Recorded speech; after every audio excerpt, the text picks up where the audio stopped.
अस्सलामुअलैकुम everyone, welcome back to my new vlog. और सुबह का नज़ारा देखिए, मेरी अम्मी के घर के सामने का कुछ ऐसा नज़ारा है ये। और मौसम काफ़ी अच्छा है आज सुबह सुबह। तो मैं पीने लगी हूँ पहले अपना मॉर्निंग ड्रिंक ACV वाटर। पानी मैंने चढ़ा दिया है गर्म करने के लिए और उसमें 1 चम्मच मिलाऊंगी एप्पल साइडर विनेगर। मेरे पापा की सुबह सुबह पैरों में दर्द होने लगा था, तो मेरा भाई उनके पैर दबा रहा था। उन्हें देखकर मेरा बेटा भी अबू बकर अपने नानू के पैर दबाने लगे। और ना पापा का जो दर्द था वो अचानक से बढ़ने लगा था, तो हमें लगा शायद रग पे रग चढ़ गई है, इस वजह से दर्द हो रहा है। तो मैं बस नाश्ता भी बनाने लगी थी, साथ साथ मैं बनाई थी पोहे और अपनी बहन के लिए, और मैंने बनाए थे ये, हम दोनों ने ही खाए थे। हल्दी मिर्च मसाले नहीं डाले थे, बस खाली सफ़ेद पोहा मैं बनाती हूँ वो कभी कभी, तो वही मैंने आज ही बनाया था। फिर मैंने नाश्ता किया और पापा का जो दर्द था वो बढ़ता ही जा रहा था। तो मैंने डॉक्टर को बुलाया। 10 सवा 10 बजे के करीब डॉक्टर साहब घर पे ही आ गए थे। हमारे जो लोकल मोहल्ले में इनका क्लिनिक है, उन्हें बुला लिया था मैंने।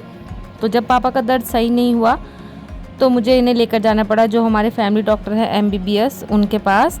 और अबू बकर सो रहे थे, मैंने उनका मुंह भी नहीं धुलाया। आप ये मेरी फीलिंग नहीं समझ सकते कि मैं किस तरीके से पापा को लेकर गई हूँ, अकेली थी। और अबू बकर का मैंने मुंह भी नहीं धोया था, इस तरीके से मैं इसे लेकर आ गई थी। और बस बुर्का भी बस जल्दी जल्दी में ऐसे पहना मैंने, चप्पल भी पता नहीं कौन से पहनकर मैं आ गई थी। डॉक्टर साहब ने एक्सरे लिख दिया था, मैंने एक्सरे कराया, रिपोर्ट नहीं मिली थी। फिर हम शाम को अम्मी के साथ रिपोर्ट लेने भी गए और फिर रिपोर्ट में आया था पापा की जो डिस्क है वो स्लिप हो गई है रीढ़ की हड्डी की, और जो नसें भी हैं वो भी दब गई हैं, जिसकी वजह से दर्द होने लगा है। अचानक से ऐसे दर्द हो गया, कुछ पता ही नहीं चला, और बीमारी एक के साथ एक खुलती चली गई। और डॉक्टर साहब ने दवाई भी नहीं दी, ये कह दिया जॉली ग्रांट लेकर चले जाओ। पापा का दर्द इतना बढ़ चुका था कि उनसे एक कदम भी चला नहीं जा रहा था। यहाँ पर मैं और मेरा भाई उनकी हेल्प कर रहे थे कुर्सी पे, मगर वो डर रहे थे कहीं हम गिरा ना दें उन्हें। तो इस वजह से फिर मैंने उन्हें पकड़कर और भाई ने लेकर गए उन्हें अंदर और लेटाया। डॉक्टर ने कम्प्लीटली बेड रेस्ट बता दिया है। और अम्मी भी नहीं थी, अम्मी भी शाम के टाइम ही आई है, शादी में गई हुई थी। और बस पता नहीं कैसे क्या हो जाता है, टाइम का कुछ नहीं पता, अच्छे खासे में।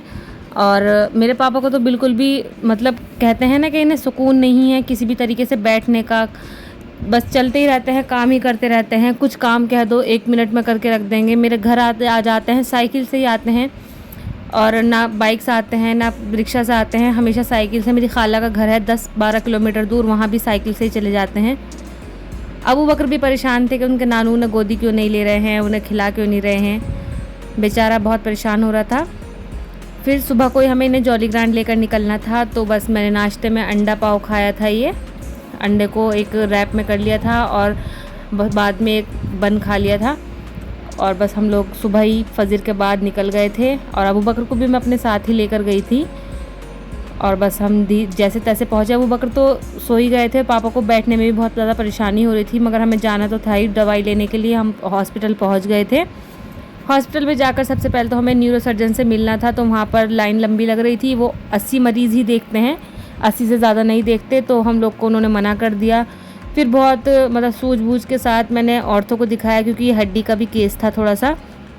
तो डॉक्टर ने उस टाइम तो पापा के टेस्ट कराए, एक कूल्हे का एक्सरे भी कराया, उसमें भी कुछ परेशानी आई थी, और कहा MRI करवा लो। MRI हमने करवा तो ली थी, मगर उसकी रिपोर्ट जो हमें जुमे में मिलनी थी, और डॉक्टर साहब ने जुमे तक की दवाई दे दी थी, जिससे थोड़ा सुकून आ जाएगा दर्द को। और ये अबू बकर वहाँ पर इतना खुश हो रहा था, सबके साथ जा रहा था। और ये हद तो तब हो गई जब उसने चीज़ मांग ली दूसरों से, और जब मैंने उसे दिलाई, अपनी चीज़ तो खाई नहीं, मगर जो पता नहीं कौन पेशेंट था उनसे उसने चीज़ मांग ली थी। खैर बच्चे तो करते रहते हैं ऐसे। फिर इन लोग ने खाना वगैरह खाया, और MRI के लिए भी बहुत ज़्यादा हमें लाइन में लगना पड़ा, क्योंकि काफ़ी टाइम लगता है एक बंदे की MRI कराने में।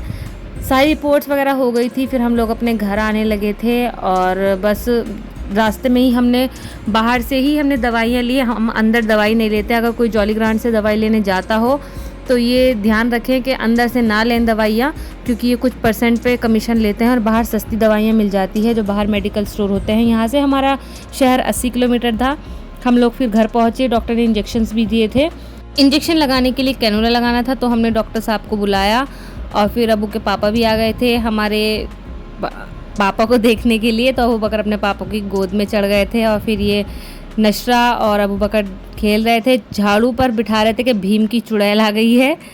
अगर आप भीम कार्टून देखते हैं तो आपको पता होगा। फिर मैंने अपनी ग्रीन टी पी और अगले दिन अम्मी को कुछ सामान मंगाना था जो पापा ला कर देते हैं, तो मुझे लगा कि मुझे ला देना चाहिए क्योंकि हमारा तो मोहल्ला ही है अम्मी का घर का, तो ऐसी कोई बात नहीं है। तो मैं गई, मैं सामान लेकर आई, अम्मी को कुछ ज़रूरी सामान चाहिए था। आकर मैंने खीरा खाया और ना मतलब पापा के पढ़ने से बहुत ज़्यादा परेशानी हो गई है, क्योंकि आप समझ सकते हैं बाप का बीमार होना, वो भी ऐसा बीमार होना, बिल्कुल बेड रेस्ट पे चले जाना, कितना खलती है ये सब चीज़ें। और मैं बड़ी होने के नाते बहुत ज़्यादा हिम्मत बंधाए रखती हूँ और मुझे वापस घर भी आना था। उस दिन मैं अपने घर आ गई थी क्योंकि काफ़ी टाइम हो गया था मुझे अम्मी के यहाँ पर, क्योंकि मैं सिर्फ 2 दिन के लिए गई थी तो ऐसे ही चली गई थी। मुझे वापस आकर अपना घर वर सेट करना था, थोड़ा सा झाड़ू पोछा, कपड़े भी धुले, बेडशीट बदली। और रात को इतना मतलब मगरिब से पहले का ये टाइम है और ये देखिए अंधेरा हो गया था, इतना मौसम ख़राब हो रहा था उस दिन। और मैंने सारी साफ़ सफाई की, कपड़े वगैरह धोए, फिर चाय बनाई, चाय पी। शुगर फ्री चाय थी, दूध देखिए 4 दिन से ऐसे का ऐसे रखा था। मेरे हस्बैंड ने ना तो पिया और ना चाय बनाई, वो फ्रिज में जैसा था ऐसे का ऐसे ही रखा है। फिर अगले दिन मैंने खाना बनाया दोपहर में। मुझे कुछ ऐसा बनाना था जो सिर्फ दोपहर में हो जाए, शाम के लिए ना बचे, तो मैंने सोयाबीन का पुलाव बनाया था। शाम में मुझे वो वापस से घर पे जाना था अम्मी के यहाँ पे, क्योंकि फिर अगले दिन फिर से पापा को जॉली ग्रांट लेकर जाना था। घर के जब सबसे मजबूत इंसान की तबीयत ख़राब होती है या वो बिस्तर पे पड़ जाते हैं तो एक फीलिंग ही चेंज हो जाती है पूरी तरीके से।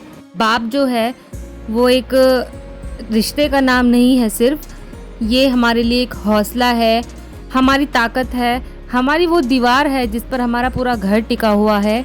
जो इंसान कभी दोपहर में भी ना लेटे आराम करने के लिए, उन्हें ऐसा 24 घंटे बेड रेस्ट पर देखकर दिल थोड़ा भारी हो जाता है। मगर यही वो टाइम है जिसमें हिम्मत से अपना बड़प्पन दिखाते हुए पूरी फैमिली को लेकर चलना है। और सच बताऊं तो मेरा दिल खुद बहुत छोटा है, मगर उस दिन मुझे बहुत हिम्मत रखनी थी क्योंकि घर में कोई था नहीं। अगर मैं भी हिम्मत तोड़ देती तो मेरे पापा को कौन संभालता।